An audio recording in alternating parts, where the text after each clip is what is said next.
fasadu fil barri wal bahri bima kasabat aydin nas, artinya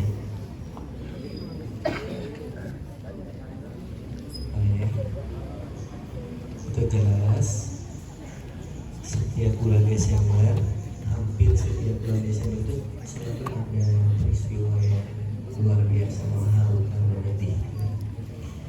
Biasanya bentuk bencana, sesuatu yang Allah tetapkan dalam Al-Quran yang pernah innama amruhu idza arada syai'an an yaqula lahu. Allah cuma bilang kun fayakun. Berarti Allah serba bisa melakukan sesuatu, bisa melakukan apa saja kehendak Allah. Gitu ya. Kun fayakun. Tapi ada satu yang kemarin Pak Yunus sampaikan, yang Allah tidak bisa apa itu? Allah tidak bisa berbohong. Allah tidak bisa berdusta. Makanya ketetapan Allah dalam Al-Quran semuanya pasti akan terwujud. Allah bilang jahara fasad fil barri wal bahri wa kasabat aydin nas. Kenapa? Padahal 1400 tahun yang lalu dikatakan itu dalam bentuk firman Allah. Telah nampak kerusakan di muka bumi, ya, fil barri wal bahri, di lautan, fil barri di tanah, di daratan, wal bahri di lautan. Ini guys, gitu ya. Tidak usah jauh-jauh, contohnya doa, diajak doa nggak mau, ya sudahlah, nggak usah aru-aru ya. Kenapa yang marah? Itu kembali kepada hati. Capek bicaranya. Kalau menasehati orang itu capek, ya. Apalagi guru-guru, masya Allah, capek banget. Gajinya nggak seberapa, nggak bisa buat beli mobil, beli motor mewah, beli rumah, beli tanah. Nggak bisa nanya guru-guru. Tapi tugas mereka berat sekali dan kalian tidak menghargainya. Ingat, doa guru itu makbul. Kalau sampai datang sumpah salah Pak, nih kita ini sebenarnya mik udah mau mental ini, makanya Bapak nggak mau lihat orangnya. Berisik banget di sebelah sini. Saya ngobrol terus. Ini pengen banget mental ini. Tapi kan nggak kayak gitu. Ditahan, bisa menjadi saksi saja sudah melakukan suatu kebaikan. Guru-guru sudah melakukan kebaikan. Terserah Allah nanti bagaimana mau memberikan apa kepada anak-anak didik kita untuk menjadikan mereka apa nanti di kemudian hari. Terserah Allah. Kita nggak bisa berbuat apa-apa karena kita manusia biasa. Kamu, kami sama. Bedanya umur. Itu aja sama status. Kalau Allah udah tetapkan dari dulu bahwa segala sesuatu yang terjadi di muka bumi ini dalam bentuk kerusakan itu adalah tingkah laku manusia itu sendiri, bukan orang lain dan orang-orang semua ya. Masya Allah. Ada kota Serambi Mekah selalu kena musibah dari dulu. Kalau kita berpikir orang-orang yang dekat dengan Allah, perhatikan, orang yang dekat dengan Allah, mereka lah yang diuji sama Allah. Bukan mereka yang jauh dari Allah, diajak doa nggak mau, diajak kebaikan nggak mau, itu malah nggak diuji sama Allah. Kenapa? Biarkan saja dia apa? Dia terlena dengan kebahagiaannya. Tapi mereka yang selalu, ya Allah, saya dekat denganmu, aku selalu ingat kepadamu ya Allah. Tapi kenapa aku yang selalu dapatkan ujian? Kenapa aku yang selalu mendapatkan musibah dan lain sebagainya? Itulah kunci rahasia kehidupan. Ad-dunya sijil mu'minin wal jannatul kafir. Mereka yang nyembah Allah, mereka yang diuji. Mereka yang gak nyembah Allah, mereka yang dikasih karunia berupa kebahagiaan, kekayaan melimpah yang luar biasa. Bahkan yang menguasai ekonomi dunia bukan orang yang nyembah kepada Allah. Sekalipun sebetulnya Allah yang menyembah kepada Allah, tapi tidak dipublish. Elon Musk kaya banget, pernah nyembah Allah? Enggak pernah. Tapi mereka paling kaya. Negara komunis yang tidak percaya sama Tuhan dikasih kekayaan sama Allah. Kenapa? Karena Allah punya sifat rahim. Allah punya sifat rahman yang diberikan kepada seluruh manusia. Dengan otaknya dia bisa berkembang, bisa hebat, bisa hidup, nggak usah nyembah Allah, tapi dikasih karunia oleh Allah. Lah kita yang nyembah sama Allah, udah gitu nggak yakin lagi dengan doanya. Kita mau ngarepin apa? Di zaman kamu hebat nanti, udah besar nanti, Siapa yang mau ngaderin kamu? Apa kehebatan kamu? Bapak mau tanya, apa kehebatan kamu? Sementara tugas dan fungsi kamu sudah digantikan oleh teknologi. Mau jadi apa kita? Begini-gini aja. Nggak ada fungsinya. Semua yang gantiin kita itu robot.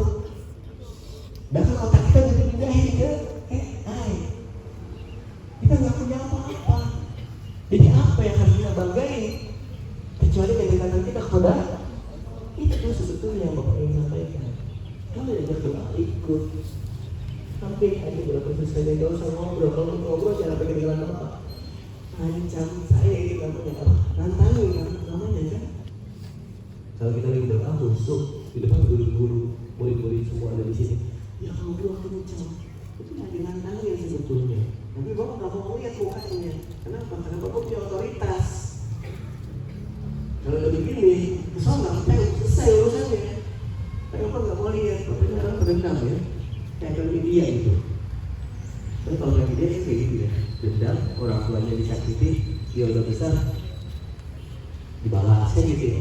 Padahal yang baik adalah ketika kita tersakiti, yang terbaik itu yang paling bahaya buat orang yang menyakiti adalah ketika yang disakiti itu langsung menegakkan tangannya ke atas, minta sama Allah, berarti kamu yang nyakitin dia dalam masalah. Saya nyakitin kamu lagi. Saya bilang, kamu ahli dasar, kamu ganteng, pintar, berprestasi, berhasil kamu hidupnya.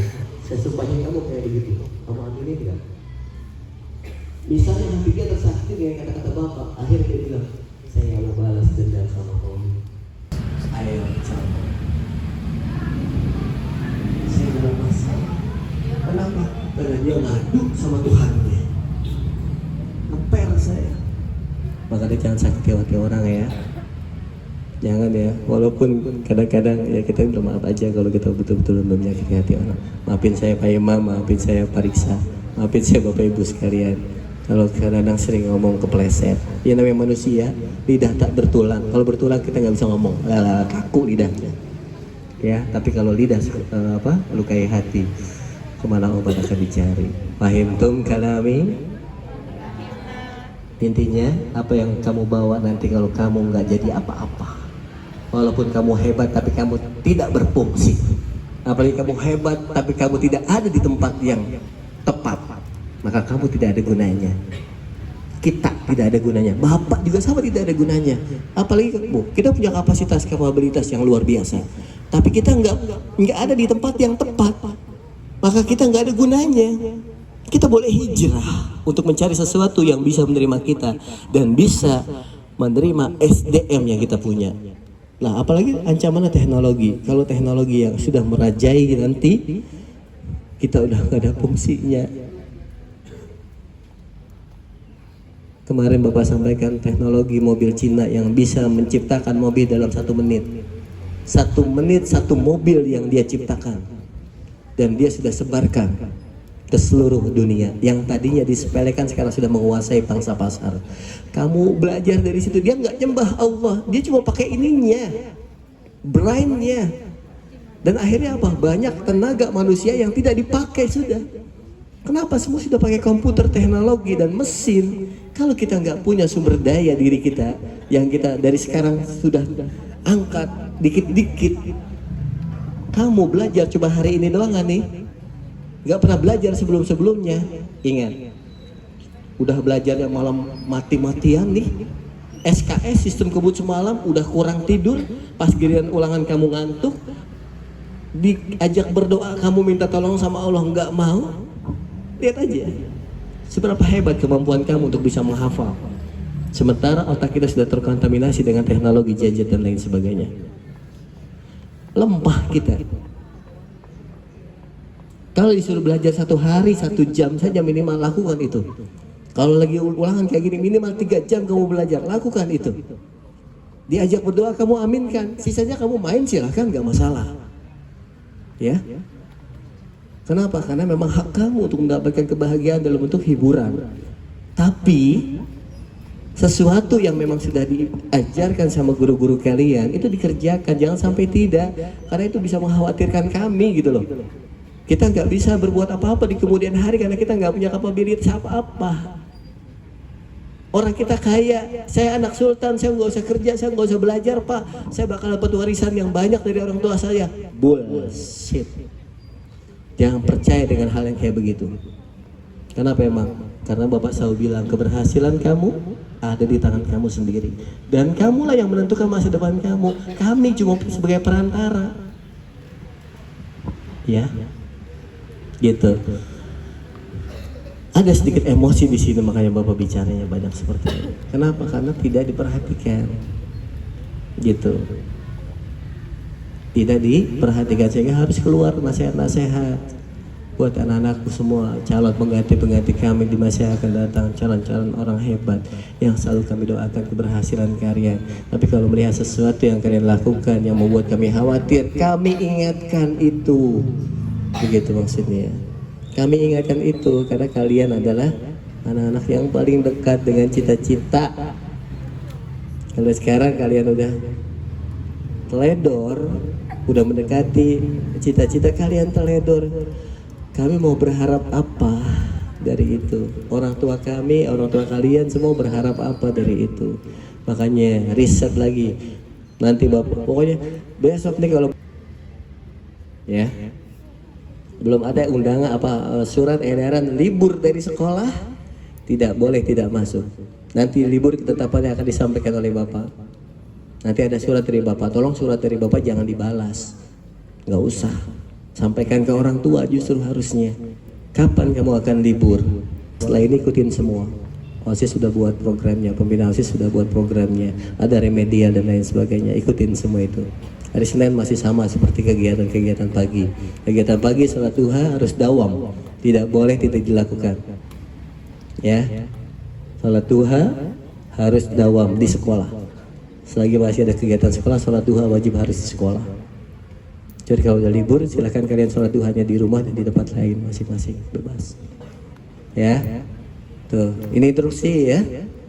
Ini instruksi, walaupun tidak tertulis, ya, walaupun tidak tersurat, tapi tersirat. Yuk kita baca doa bersama-sama. Doa belajar. 1, 2, 3. Bismillah. Semuanya baca.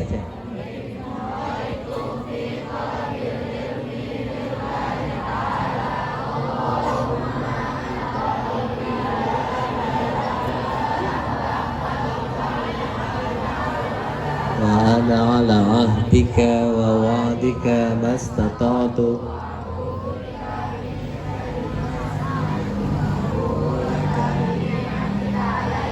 وأبوء بذنبي فاغفر لي فإنه لا يغفر الذنوب إلا أنت آمين. Terima kasih.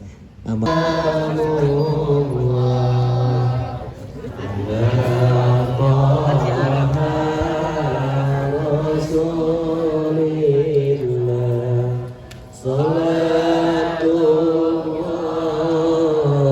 salamullah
amal yang kita keluarkan dibalas dengan pahala yang besar, berikan kepada Allah Subhanahu wa ta'ala. Amin.